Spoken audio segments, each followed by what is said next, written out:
బాగున్నారా? దా బేబీ, ఇందులో మీరు పెద్ద, మీరే ఫోన్ చేస్తారు కదా. నీ పేరేంటి? నువ్వెంత చదువుతున్నావు?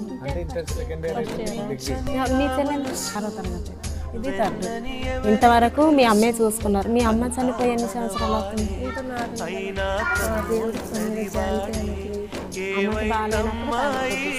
ల్యాండ్స్ విడిపించుకోవాలంటే డబ్బాలు ల్యాండ్ ఇచ్చేస్తారు. నువ్వు పెద్ద దానివి కదా, నువ్వే తల్లిగా చెల్లెల్ని కష్టం వచ్చినప్పుడు ఎవరికైనా చెప్పుకోలేదు అర్థం కదా. ఒక్కొక్కసారి అమ్మ ఫోటో పట్టుకునేలా ఏడుస్తుంది. నువ్వు అలా అంటుంటే నాకు ఆటోమేటిక్గా కన్నీరు వచ్చేస్తుంది. ఏడవద్దురా, మీరు ఏడుస్తుంటే నాకు కన్నీరు వచ్చేస్తుంది.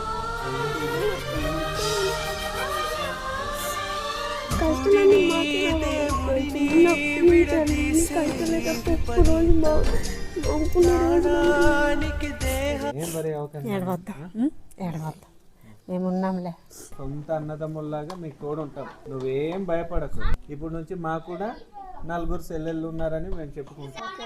అనిపిస్తుంది ఎవరైనా నాన్న అమ్మ అంటే మాకు కూడా ఉంటే బాగుండాల్సింది కదా, మాకు కూడా ఇలాగే కదా ప్రేమ చూసుకునే వాళ్ళు ఉంటే అనిపిస్తుంది. కానీ ఆఖరికి చూస్తే ఇంట్లో ఫొటోస్ తప్ప జ్ఞాపకాలు తప్ప ఏట్లేదు. ఎవ్వరో ఒక్కరు ఇంట్లో ఉండాలి, పెద్ద దిక్కునగా.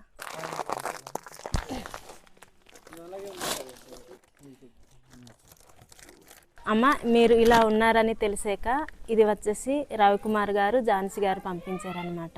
అంటే మీ బాధలు చెప్పాను, చెప్తేనే వచ్చి తీసుకెళ్ళి ఇవ్వండి అనేసి అన్నారు.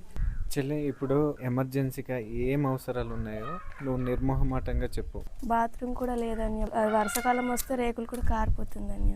సో ఫ్రెండ్స్, చూసారు కదా వీళ్ళ పరిస్థితి. 4 ఆడపిల్లలే, వాళ్ళ నాన్న లేరు, వాళ్ళ అమ్మ కూడా లేరు అనమాట. సో రేకులు పగిలిపోయి ఇల్లు కారిపోతుందంట.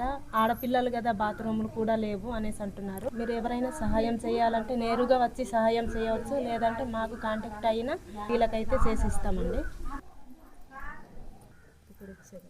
మేము బట్టలు కొనేసి తీసుకెళ్దాం అనుకున్నాము, కాకపోతే సైజులు తెలియదు కదా, అందుకని డబ్బులే తీసుకొచ్చాను. మీ 4 కొనుక్కోండి, సరేనా? దాన్ని పంపించినందుకు thank you so much madam.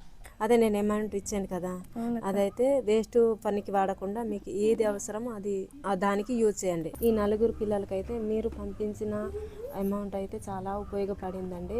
Ravikumar గారు, ఝాన్సీ గారు చాలా థ్యాంక్ యూ సో మచ్ అండి. మీకు మీ కుటుంబానికి ఇప్పుడు దేవుడు ఆశీస్సులు ఉండాలని మనస్ఫూర్తిగా కోరుచున్నానండి. Thank you so much. Bye అక్క, మళ్ళీ వస్తానులే, బాధపడకు.